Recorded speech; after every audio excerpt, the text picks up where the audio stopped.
ce qui nous importe aujourd'hui, c'est la question de l'équilibre occupationnel.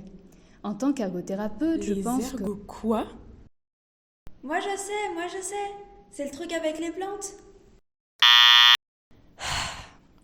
Commençons par le commencement, et laissez-moi vous expliquer. Un ergothérapeute est un professionnel de santé qui prévient, réduit ou supprime une situation de handicap. Son action permet alors de maintenir ou restaurer les activités faisant sens pour la personne, et ce, en toute autonomie et sécurité. L'ergothérapeute prend en compte toutes les sphères de la vie de la personne pour avoir une vision holistique de celle-ci. L'ergothérapie se base ainsi sur les occupations qui sont étroitement liées à la qualité de vie et au sens donné à l'existence. Alors, vous comprenez mieux maintenant ? Mais attends, les occupations, c'est pas le truc tout pourri qu'on fait quand on s'ennuie?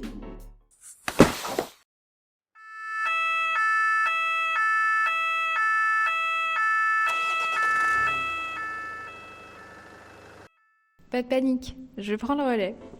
Les occupations, au sens ergothérapique, sont toutes les activités signifiantes et significatives, c'est-à-dire qui ont du sens pour la personne, mais aussi pour la société. Une occupation, ce n'est pas ce que l'on fait pour s'occuper, c'est ce qui nous occupe. Bon, maintenant qu'on a compris la base, on peut revenir sur l'équilibre occupationnel dont vous parliez au début? Bien sûr! Laissez-moi vous expliquer. L'équilibre occupationnel est un concept clé en ergothérapie car il fait la jonction entre l'occupation et la santé. Wagman définit l'équilibre occupationnel comme un équilibre entre 4 catégories d'activités, soit la productivité, les loisirs, les soins personnels et le repos.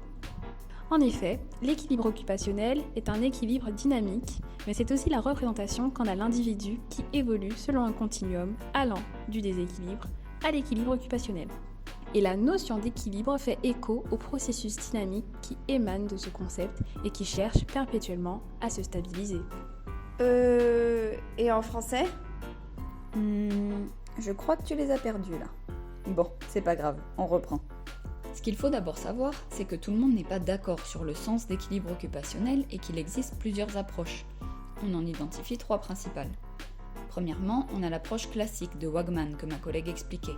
Cette approche, elle considère l'équilibre occupationnel comme le fait d'avoir une quantité et une variété suffisante d'activités de différentes catégories, et une juste répartition du temps de celles-ci. La deuxième approche, c'est l'approche expérientielle de Wilcock. Celle-ci, elle se concentre sur la variété et sur la répartition des caractéristiques des activités. C'est-à-dire, est-ce qu'elles sont physiques, mentales, sociales?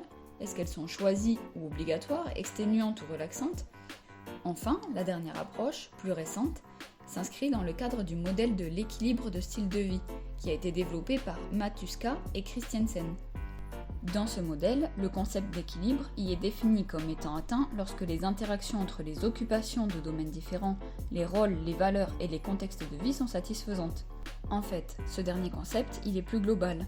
Il reprend les éléments des 2 approches précédentes, mais prend aussi en compte des éléments supplémentaires, dont l'équilibre entre ce que la personne aimerait faire et ce qu'elle fait vraiment, mais aussi la façon dont la répartition des activités correspond aux besoins de la personne.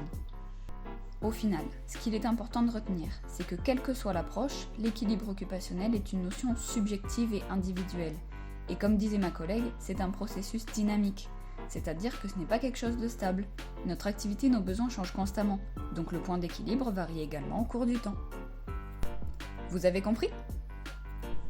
Ah, d'accord, je crois que je commence à comprendre. Mais ça se mesure ça? Eh oui, il est possible de mesurer l'équilibre occupationnel. Il existe un questionnaire, l'Occupational Balance Questionnaire, élaboré par Dur et ses collaborateurs en 2014. Celui-ci permettrait d'analyser l'occupation suivant son équilibre occupationnel.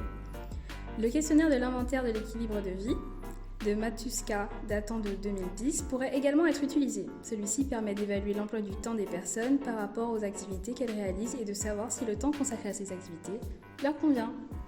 Si j'ai bien compris, l'équilibre occupationnel reviendrait à atteindre une quantité et une variété suffisante d'activités, de catégories et de caractéristiques différentes, avec un temps satisfaisant passé dans ces activités. Il varie dans le temps et sa perception est subjective. Il existe un questionnaire permettant d'évaluer notre état d'équilibre ou de déséquilibre, ainsi que notre satisfaction par rapport à celui-ci.